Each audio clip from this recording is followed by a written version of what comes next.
Oh my gosh, we're live! Hi, my name's Liv, and this is Chi Chi. I'm dog sitting for a month, and you're listening to You're a Gift podcast. Woo! I started a podcast, and this is the very first episode, and I have a baby chihuahua in my lap.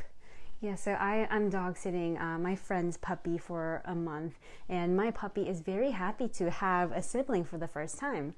And she's very sleepy, so she's just going to stay in my lap while I make this video. All right, so hi, my name's Liv, and before I'm doing this Facebook Live, I already attempted to make like 3 podcast audios without clicking that publish button because I ended up wanting it to be like perfect, and that led me to just like keep on editing, re-recording, editing to a point where I decided, okay, if I keep on doing this, I'm not going to be able to publish the very first episode for like the next 10 years. So I dedicated myself to just do a Facebook Live while I'm recording the podcast audio so that when it's done, it's already done, it's out there. There's nothing else I can do. And I think that's going to help me push myself to, make consistent content. So yeah, here I am. I ended up doing Facebook Live as well because of my fear. I'm a true believer of doing things that make me feel uncomfortable because I believe that that's the only way for me to grow. So here I am doing something that makes me really uncomfortable right now.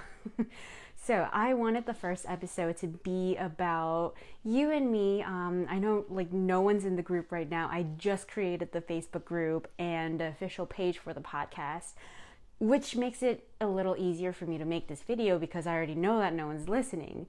But for those of you who will be listening in the future, I wanted this first episode to be about, getting to know each other better. I want to be able to share where I am now, where I was before, and what made me the person that I am today, and also my vision with the podcast as well as the company You're a Gift. So here goes nothing. I even prepared like things that I wanted to say because I didn't want to like lose track of thought and just like keep on digressing. And I think Chi Chi wants to take a nap, so let me quickly put her on my bed. All right, stay there, please. She's just laying down watching me. Oh, that's so cute. Anyways, if you have been following me on social media for a while, you know that I have a huge passion for public speaking. I love being on stage. I love presenting. I love working with a big audience, talking to people. But today I wanted to share a little bit about my background, which I have been keeping as a secret for a very long time. When people see me on stage, when people hear me give a speech, they immediately go and say, like, wow, Olivia, you have such an outgoing personality, like you have such strong stage presence. And I always tell them I was not always like that. So I kind of wanted to share that story. So I have this memory of mine from a very long time ago when I was 7 years old that's so vivid and that's so like hurtful to this day. So I was a very, very shy kid, and one day my mom and I was at McDonald's, and I'm an only child, so like every time we went out anywhere, I would just ask my parents to do something for me. So like even that day at McDonald's, I asked my mom, like I whispered to her, like, hey mom, I want an ice cream cone. Can you please ask the cashier for one? And I think that day my mom just had like enough of it. Like, daughter, you are 7 years old. You should be able to order ice cream by yourself. I guess that's what was going through her mind because she said, okay, today you are ordering your own ice cream. And she walked away. And I was just left alone in the middle of this food court in front of the cashier of McDonald's, who was just staring down at me because I was 7 years old. I was littler than I am like today. So I was just staring back at the cashier. He's staring back at me, and I felt this like awful pressure on my shoulders. It felt like I was getting smaller and smaller. Like it felt like I was shrinking, and the whole entire food court seemed like it was getting bigger. and I just completely froze. I was like, I don't know what to do. Like, it felt like there was a dark hand just reaching for my throat because I couldn't say a word. And the cashier was like, hey kid, are you gonna order something? Like, what do you want? And I just stood there like, and he was like, kid, people are starting to line up. Like, what do you want? Let's go. And that was a moment when I bursted into tears. Yeah, a 7-year-old crying at McDonald's because she couldn't order her own freaking ice cream cone. Yeah, that was me. So I didn't tear up. I wasn't whimpering. I cried. I started like bursting into tears. I had so much anger for my mom for making me do this on my own. I had so much anger towards myself for not being brave enough to order ice cream by myself. So that was the most like unforgettable moment for me, because that's when I realized like, oh my gosh, I need to change. I don't know how. I'm super scared, but I don't want to be known as the kid who cried at McDonald's because she couldn't order ice cream, even though that is me. That was me. So I just wanted to share that funny story of mine. It was a little bit of it was a little embarrassing sharing that for the first time to the public, but I think that's so crucial for me to share, because if that moment didn't happen, like, I wouldn't be the public speaker that I am today. So I just wanted to, all right, let's go back. After that incident of me crying at McDonald's, I started going to elementary school. I went to Hwarang Elementary School in Seoul, South Korea. And in first grade, I was still a shy kid. Like, people don't just change overnight. So I was still a shy kid in first grade. And when it was time for everyone to just like introduce himself or herself, I remember like freezing again, and like I was never brave enough to raise my hand or say anything to the class or the teacher. And like when the teacher asked me a question, I remember just like mumbling. I don't even remember it vividly because it was such a long time ago, but I used to have a very like high-pitched squeaky voice, squeakier than my current voice. I guess I finally went through puberty as an adult and it's like at the lowest point now, but I had like a really like high-pitched baby voice, and of course I was still a kid, like 7-8 years old. But the first report card that I've received from my first grade teacher was very heartbreaking, because she wrote, Mrs. Lee, your kid Olivia talks like a baby. We need to do something so she doesn't mumbles like she does. She doesn't like, I'm trying to think of a direct translation of what she wrote in Korean, but it was along the line of, your kid needs to stop talking like a baby and grow up, basically.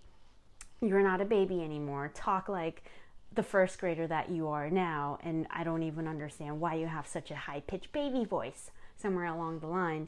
And I remember my mom getting so upset. She was full on my side, and of course I was a baby, geez. And I remember her like telling the teacher like, hey, my kid is still a baby, and like, what's so wrong with her having a high-pitched voice? She's still like 7-8 years old.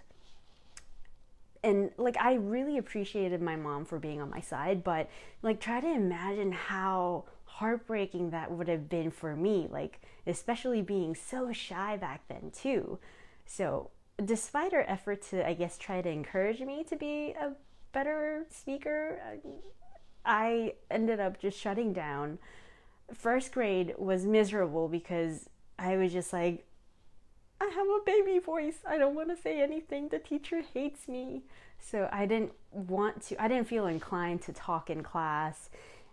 And I remember thinking to myself, like, wow, I really want to be class president.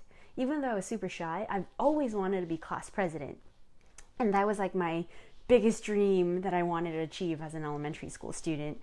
And then came the day for election. So for the school that I went to, it was really cool. We had like president, vice president, and like I think we had senators too, and House of Representatives. So we had like multiple positions to run for, and like it was elementary school. The officer positions were like always reserved for like the popular kids and the teachers' pets, which I was neither of them. But I still wanted to be class president. Like I wanted to be the president. I don't know why. I really wanted that. And when of course, the most popular kid and the teacher's pet was like nominated to be the class president, and the teacher was like, okay, anyone else interested in like not volunteering to be class president or to be considered as one? And that to me translated as, we all know she's gonna win, but anyone else wanna, embarrass yourself in front of class by at least giving it a try? And I wanted to volunteer so badly, but I was like, okay, that's going to be so embarrassing. I already know I'm gonna lose anyways. So I kept quiet. And first grade just went by. I have no other memories than those two like awful like report card and thinking I have the worst, most awful high-pitched voice in the world. And that was first grade for me. And I didn't even get to volunteer to run as class president. But my dream, yeah, it was a dream. My dream wanting to be class president continued on, and I had other opportunities like there's second grade, third grade, and like so on. So in second grade, I told my parents, like, I really want to be class president. I don't know what to do because I'm super shy and I'm too nervous giving a speech in front of the whole class. And my dad played a huge role helping me gain so much confidence and just like me finding my own voice. I couldn't have done it without my dad in second grade. But my biggest fear back then was not being able to win, people making fun of me. Like, why do I even try to run for class president if I know from the beginning that I'm not even gonna win? And what my dad told me after that completely changed my viewpoint, because my dad said, what's there to lose? If you win, you achieve your goal. If you don't win, you can learn from your failures so that you can win next time. And he taught me to love failures because it gets me one step closer to success. And that's when I went, you're right. If I don't win, like, I'll always have next time. And if I don't win, I'm going to learn a heck of a lot of lessons that I can implement next time. So I was like, okay, I'm gonna do it. Second grade, class president, let's go. So I started practicing my speech like almost daily in front of my dad. And like even back then I was a bit of a perfectionist. So I was gathering all these quotes from famous people that didn't even make sense to me but made me sound so smart. And I was having a hard time memorizing the script. I wasn't having fun.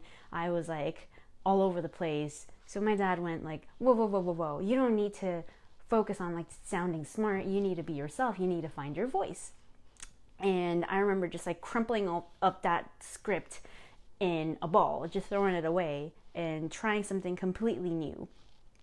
Even though I was shy, I always had a very like quirky and like fun personality. Like once you get to know me better, I can be pretty weird and very bouncy. So I was like, ooh, what if I try this? So I grabbed a handful of flour, I sprinkled it on top of my hair, and I was like, if you vote me as class president, I'm going to work so hard until my hair turns gray. And he was like, yeah, I love that. And I grabbed like a handful of water and I sprinkled it on top of my hair again, and I was like, ooh, and if that doesn't work, I can do this. Like, if you vote me as class president, I'm going to work so hard until I sweat like this, or like until I'm covered in sweat like this. So I started to have more fun, and public speaking or like giving a speech to me slowly started to change from like something that only professional people could do to something I could just have fun with. So starting in second grade, I just became obsessed with giving speeches and just, like practicing what I was going to say on stage. And to my surprise, I was so scared because I was running up against people who had like rich parents. And I remember this one kid was like, yo, if you vote me as class president, my dad's going to buy each and every one of you a cool gift. And I remember like all the guys going crazy, like, yeah, I'm gonna vote for you. So I was running against those people, and I was like, I might lose. I'm not at a place where I can buy everyone a gift. But I kept in mind what my dad told me, like, if I don't lose, like, what's there to lose? It was a good practice. I can try again next time. So I gave a speech. I had so much fun. I think I ended up sprinkling flour on my head in second grade.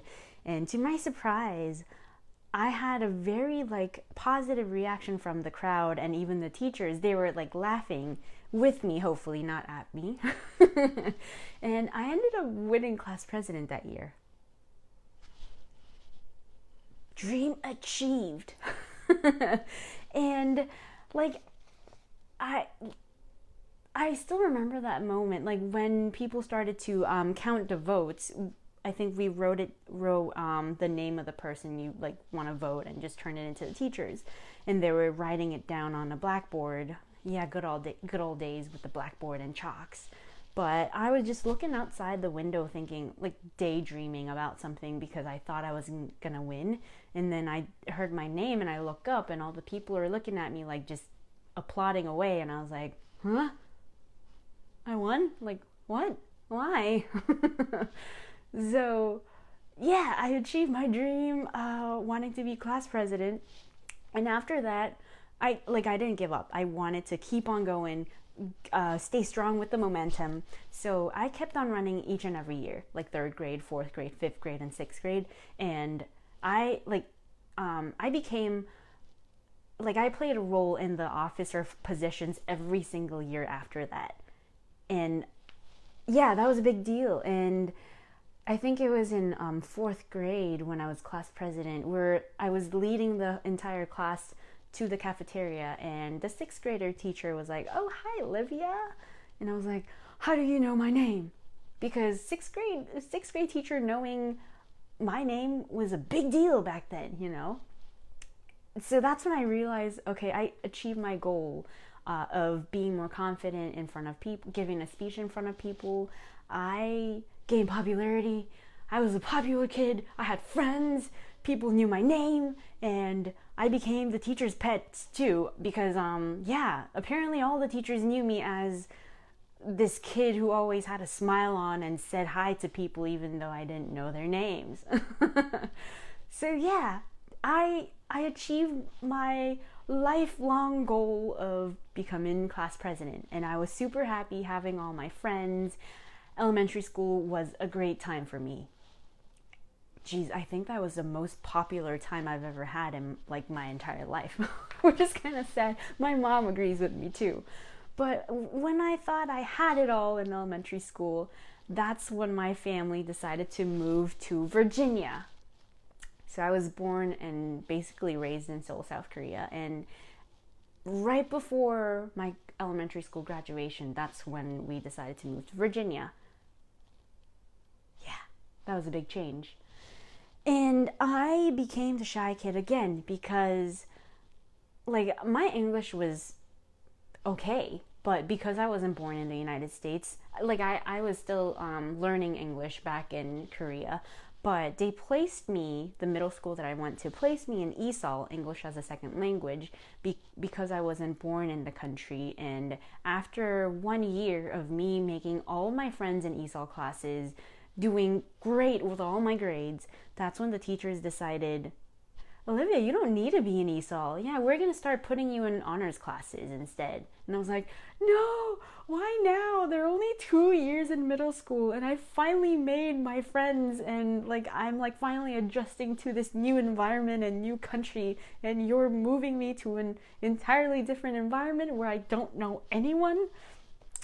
But yeah, they wanted me to improve and they thought ESOL was too easy for me, so they only graduated me, like no one in my friend group. They continued to stay in ESOL and they became like the best of friends, and I was just in honors and regular classes by myself. And that was one of the most difficult times of my childhood, 8th grade and middle school. Like, geez, middle school itself is difficult, but not having any friends just made it so much worse. And I have a couple of stories back then too. I became so shy that I completely shut down. I didn't say a word. And I think this event kind of contributed a lot to it. After my first math class, my teacher gave us a homework. She said, okay, your only homework for tonight is to buy a binder and bring it next class. And the entire time I was like, what is a binder? I don't know what a binder is, because I didn't have to get a binder or use a binder in Korea before. So I had no idea what a binder was. And I was like, should I ask? Should I not? It feels like everyone else knows. Like, how do they already know what a binder is? Like, am I so behind in life? Like, geez, that's so funny now that I think about it. But I gathered up all of my courage because I couldn't get a 0 on a homework because I didn't know what a binder was. So I asked the teacher, like, what's a binder? And I still remember everyone in the class like bursted out in laughter. And I heard things like, oh my gosh, she doesn't know what a binder is. Stupid, and things like that. And I was like, oh man, I shouldn't have asked. That's so embarrassing. But the teacher was nice enough. She Googled what a binder was for me and she showed me a picture. So I was able to get a full credit on my homework next class. Thank you so much. But so I guess the little lesson there is, if you don't know something, don't be afraid to speak up, because if I didn't say anything and didn't bring a binder the next class, I would have gotten a 0 on my homework. Who wants a 0 on their homework, right? Not me. Oh my gosh, I got too excited there.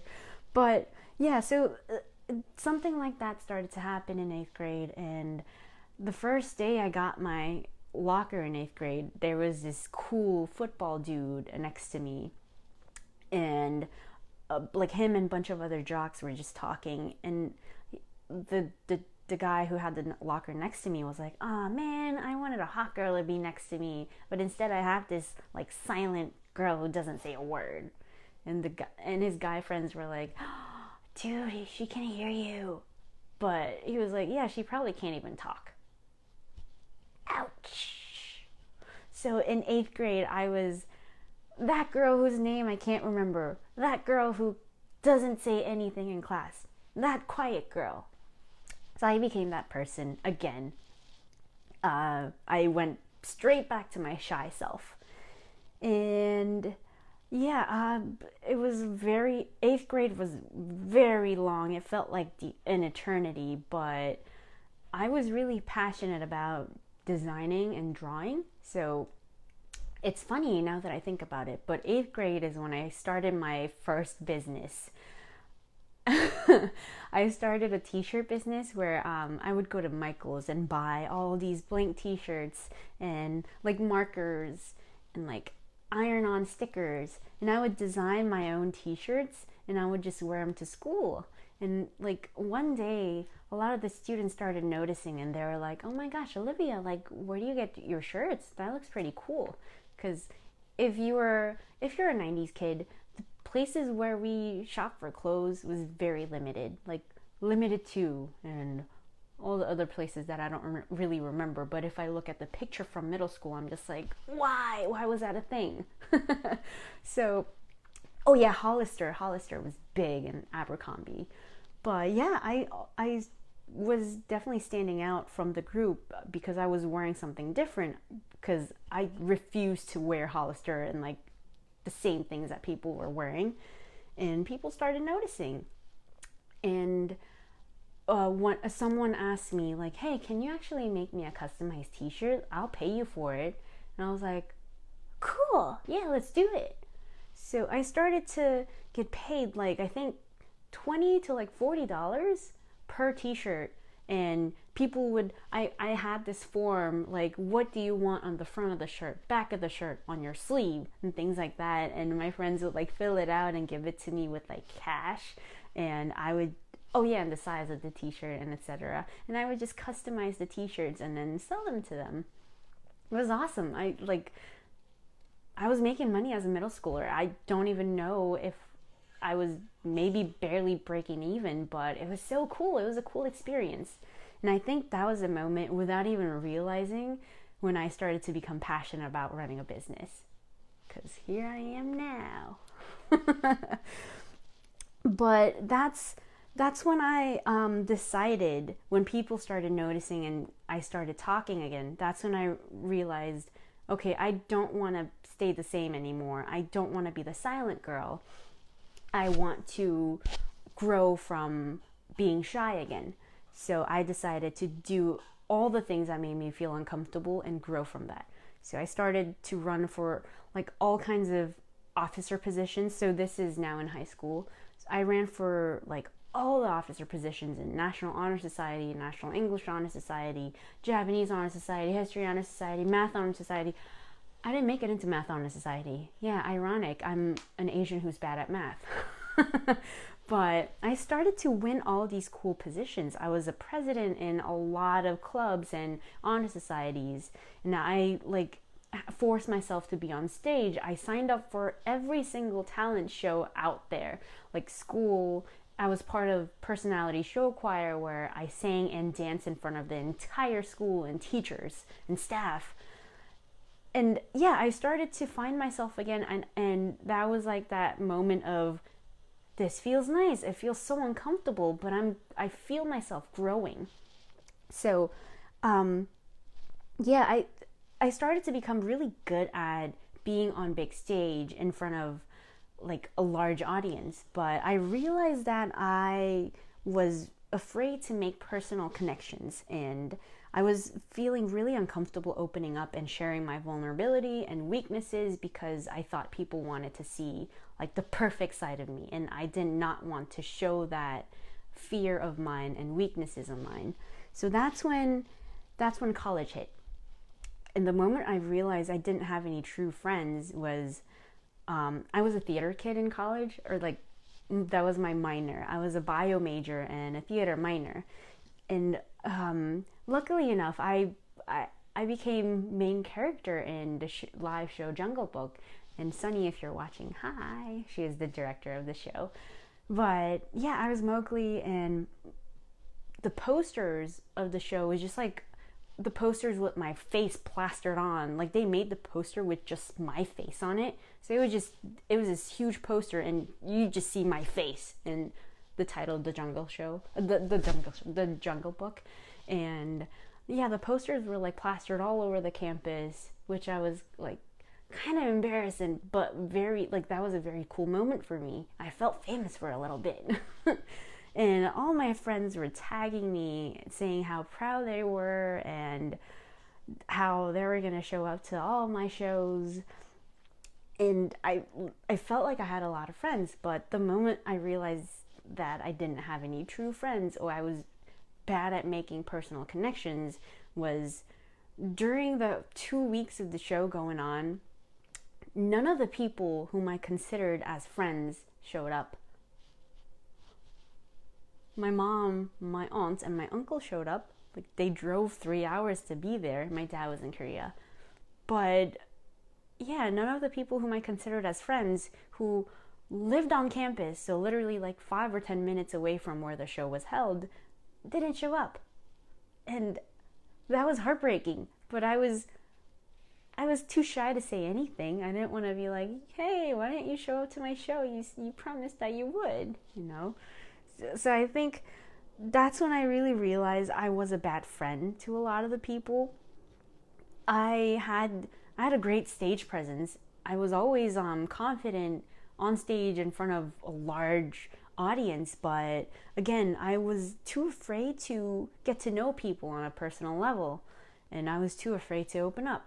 So a lot of the times I would hear from people like, hey, Olivia, we've been friends for a while, but it feels like I don't know much about you.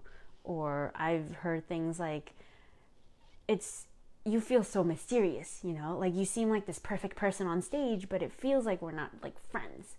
So after hearing those kind of things, I thought to myself, like, it's hard to make friends. It's so hard to make friends, especially as an only child who grew up by myself and finally moving out for the first time, like outside of my family, just at a town just far away from home with complete strangers. I was having a difficult time making true friends. And it was in 2015 when I finally realized the true importance of personal relationships. So college was a great time. It was the only place that I had applied to. I've always wanted to go to the place that I went to for a little bit, but I think I just went at a very bad year. I met a lot of great people, but I ended up losing a few of my friends due to mental illnesses and the high academic pressure. And I think that was very stressful for me mentally, because I never lost anyone that I knew. And the people whom are not here anymore, they were such bright kids. They were so smart. I always envied them, and I knew they were going to have such a bright future, a future so much brighter than what I was ever going to get. And to get that email from the school saying this person is not here anymore, it was just so surreal. And the only reason why I can talk about this in front of camera is because I'm sometimes I'm still in denial. I try not to think about that. But I guess why I decided to share this story that's so hard for me to bring up is because of the feeling of regret that I had back then.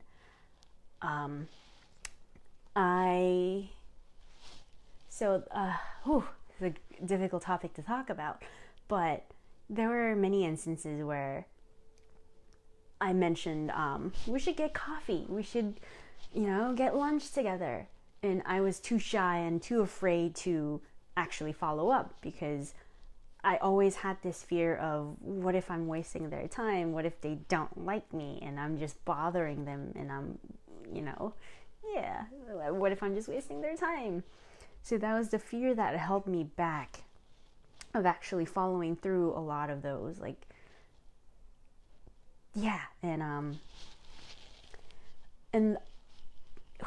Okay. So what happened was I meet this wonderful girl for the first time.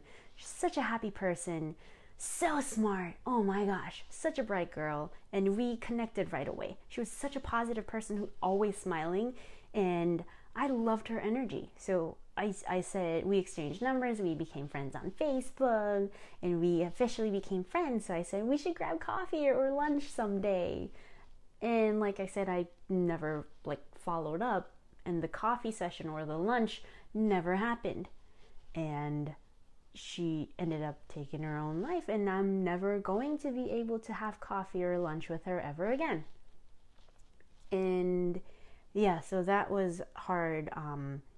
And I guess another friend of mine, an acquaintance, someone that I really looked up to, he was a theater major, and gosh, he was such a great actor.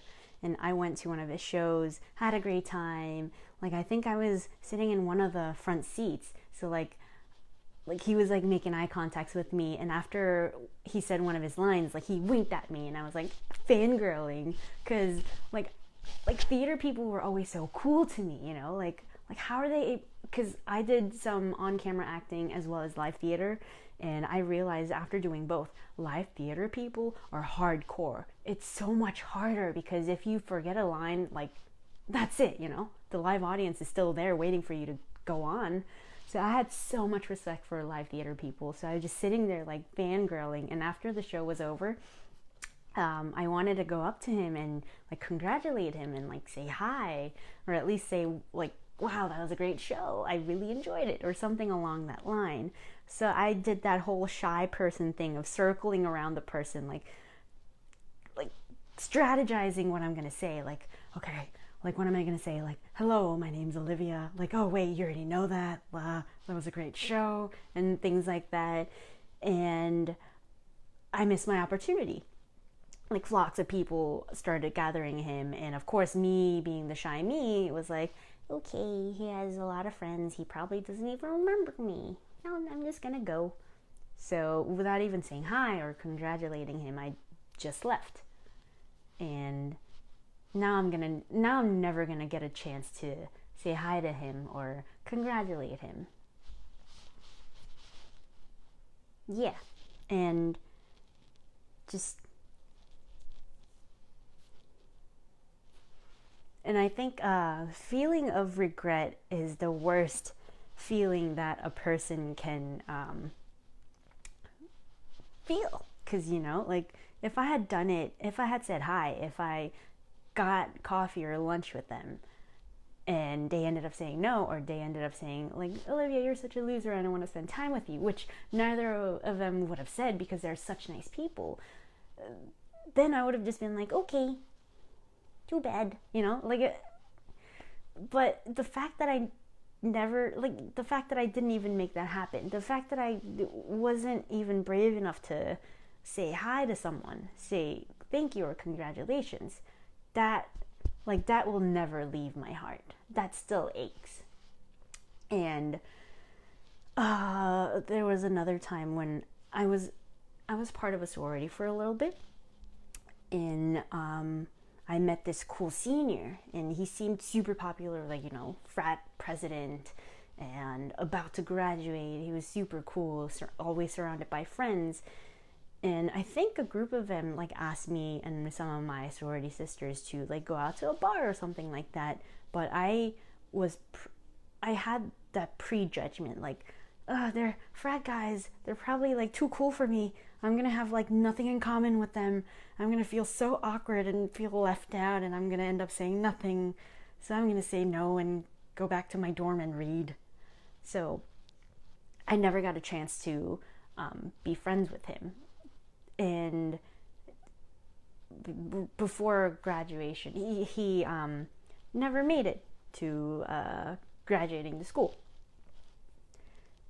And I think now that I think back to that, I was judging people. I always say don't judge a book by its cover, and even the whole meaning behind my business is to not judge a gift by its wrapper. But I was doing exactly that. Like, you're a frat guy, you're too cool for me, you're probably, like, think I'm a loser. So I never got a chance to be friends with him. And now I'm not going to be able to be friends with him again. So this is my first time, like, sharing these, like, my side of the stories on the internet for the very first time. And I thought I was going to be so uncomfortable, and I wasn't sure how my other friends or, like, maybe their families would feel about me sharing the stories. But the reason why I decided to share my side of the stories is because that feeling of regret still haunts me to this day. And after that, I just went through so much, like, struggles mentally. So I ended up leaving the school, and I wasn't even I couldn't even go to the memorial events because I, like, felt terrible. Like, I started blaming myself. I was like, what if I was a better friend? What if I said the things that I wanted to? What if I actually went and had lunch with them or had coffee with them? Like, would things be different? Like, would they still be here? So I think that feeling of regret and not making that personal connections with every single one of them still haunts me to this day. Like, wow, I didn't mean to get, like, this deep and serious from the very first episode. Don't leave. But I just wanted to share this story because I don't want you to make the same mistake. So, like, now when I tell people we should grab lunch, we should have coffee, I freaking make sure it happens. And when I'm proud of someone, when someone achieves something great, I make sure I remind them how great they are. And, like, I always congratulate them. I always say thank you. What a gift to be able to call you guys my friends. And I just don't want anyone else to feel this regret that's, like, always going to stay with me. And it's the worst feeling ever. And like ever since I left school, I told myself, I'm never going to feel this feeling of regret ever again. And I'm going to live life to the fullest so that I can have a bright future that some of my friends will never get to have. So I just wanted to take a moment to say, I love you so much. Paul, Patrick, and Austin. You guys are awesome. I love you all so much. Yeah. So, anyways, all right, I'm gonna stop getting so teary-eyed. Oh my gosh, something went in my eye. So I guess, ever since then, I decided not to ever feel that feeling of regret ever again. So after I left college, I did everything. I thought I always wanted to be a vet, which is why I was a bio major in the first place. But when I found out that wasn't my passion, I tried everything: acting, modeling. I did startup businesses, everything.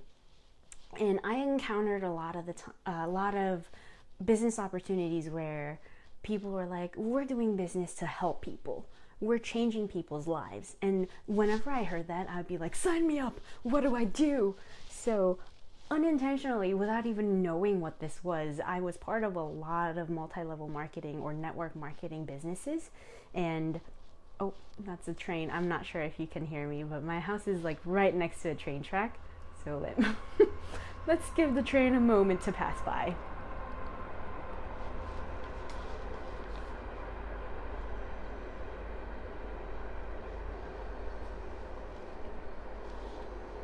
And it's still passing by. It's super loud. This can be like a break moment during the podcast. This podcast was sponsored by me, Liv, and You're a Gift podcast. So I really believe that everything happens for a reason, and the reason why I was part of so many network marketing companies was it provided me an opportunity to be confident, and it really reaffirmed my love for being on stage, for public speaking.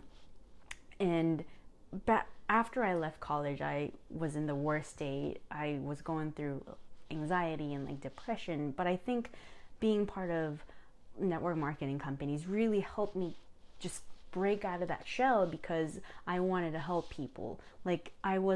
You know how if you're ever part of a network marketing company, some of them survey you asking why are you doing business? And I think the 3 questions were to make money, to help people, to have financial freedom. And my first answer was always to help people. I want to be able to help people with whatever you guys do. Sign me up, So I had a lot of opportunities learning from the best leaders. I had a chance meeting some of the great leaders at business conferences. I got to meet Ed Milet giving a speech, and that's when I changed my entire mindset of, okay, I'm going to do business. I'm going to someday be an inspirational speaker. I want to be on stage. And when I watched those speakers on business conferences, that I always reminded myself that's going to me someday in the future. So that really kept me going. And so, and I realized I learned a lot of things from the great speakers, and I learned a lot of things by sharing my own stories. By the way, I was able to be the number 2 fastest growing sales representative and recruiter. Yeah, number 2. Yeah, I was never number 1. Soon. But that way, I got to train a lot of people. I got to be on stage myself, share my stories, why I want to do business to help people. And that's when I achieved my confidence again. And it was a really cool experience growing as a public speaker, since the very beginning in 2nd grade, trying to be class president, practicing my speech daily, and returning back to my shy self and starting a business of my own, doing all kinds of talent shows, running as officers, giving more speeches, doing public speaking conferences, winning a scholarship, and being a tour guide at a natural history museum. I emceed a lot of my concerts, government organization events. I had an honor of emceeing. I got to MC at a Kennedy Center, Lincoln Memorial, Jefferson Memorial, and like all these experiences that I'm so like honored to have been part of, and just like it's still so like I'm still in awe thinking about all the experiences that I went through and how the big transformation happened from this little kid who cried at McDonald's because she was so afraid to order an ice cream cone by herself to this girl who loves public speaking now, who MCs K-pop concerts in front of like thousands of people. That's so mind-blowing for me, and my desire is to be able to work with bigger audiences and continue my journey of public speaking and storytelling. So yeah, I just wanted to share that transformation, not to brag, but to show you that if that girl who cried at McDonald's can do it, you can too. Have you ever cried like a baby? I mean, I was a baby, don't make fun of me. But have you cried that hard at McDonald's because you were too shy to order an ice cream? So yeah, I think poking fun at myself, like I hope this plays some kind of an inspiration, like push to you, because what I realized over my experiences as a public speaker is that sharing my vulnerability and my weaknesses really helps me connect with other people. I was trying to be the perfect human being, but no one is perfect. And when you're trying to be perfect, like it's going to be really difficult for other people to relate to you. But as soon as you kind of show them your flaws, it's like this happens with me and some of my business mentors and some people like my role models as well. Whenever they share their vulnerabilities, I'm just like, oh my gosh, I'm fangirling, but they're human just like I am. You know, that helps me be more confident and keep on doing what I'm doing, because everyone has to start from somewhere. And I started as a shy kid at McDonald's, and now I still consider myself an introvert, but I'm an introvert on stage. I love being on stage. I love public speaking, working with a large audience, and I'm able to achieve all of this as an introvert. I always call myself an extroverted introvert, but I'm mainly an introvert. If you see me outside, it might be better if you say hi first, and I'll be a chit-chatter that I am when I get to know someone. But anyways, that was the first episode. I wanted this opportunity for us to get to know each other, for you to hear more about my backstory and how I become the public speaking lover that I am today. So I wanted to quickly share with you my vision and my mission. So I want to grow a community of passionate people with entrepreneurial mindset, or a passion to help others, and with the desire to impact people and world in a positive way. People who just feel good doing something nice, you know, people who feel good after helping other people. And I want to help introverted entrepreneurs have more confidence as public speakers and have better storytelling strategies for you to become a selling machine. And I want to encourage other people with unique passion and just talents to share their stories and how they grew from their past, maybe their mistakes, their failures. When someone becomes brave enough to share failures and mistakes and some of their vulnerabilities and how they grew from them, like kind of like how I shared some of the most embarrassing stories from my past, I think that's when real connection's made. Our vulnerability makes us so powerful and helps us connect on a whole different level. And so powerful as in, I get to accept myself the way I am, even my flaws, even my failures in the past. I accept them, like I accept all of them as part of me. They made me the person that I am today. And I want to help you realize that too. and I want to help turn your passion or your dream or your talents into a profitable business. And if you're not a business person, use your talent or passion to impact others in a positive way. I love the feeling that I get whenever I'm on stage or whenever I'm done giving a speech and people come up to me and they're like, that was so inspiring. Thank you for sharing those stories. I think that really makes my heart beat. Just the thought of, it was me just sharing like some of the worst moments of my life and how I grew from them. The fact that other people can be inspired by them was so inspiring to me. And ever since then, I just completely gave up, what other people are going to think of me. Like, I don't care anymore. Like, if I can use some of the embarrassing stories to inspire other people, I'm going to continue doing that. And heck, I'm a person, I'm going to keep on making mistakes, hopefully at a smaller scale. But I'm going to continue sharing what I learned throughout this gift called life. So my vision, I encourage you to open up and enjoy the present moment. Don't be stuck in the past. Don't be stuck in the future. We don't have controls over them. One already happened. One, we just don't know what's going to happen in the future. But I just want you to know that the present moments can still affect the future. So I encourage you to open up and enjoy the present with me and the rest of the gifted community. Right now it's at 1. I'm the one and only member in the group. Yay! But I'm sure it's going to grow, and I'm here to stay. I'm here to encourage other people lifelong. So yeah, join the gifted community and let's make a positive impact on this world by sharing our gift, because you're a gift.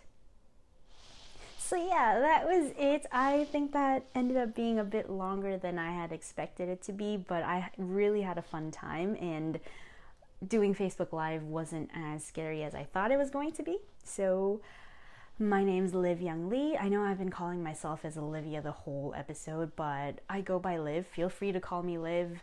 My friend told me that Liv sounds sexier than Olivia and it's easier to memorize, so Liv it is. So my name's Liv, and you just listened to the first episode of Your Gift podcast, and I will see you next episode.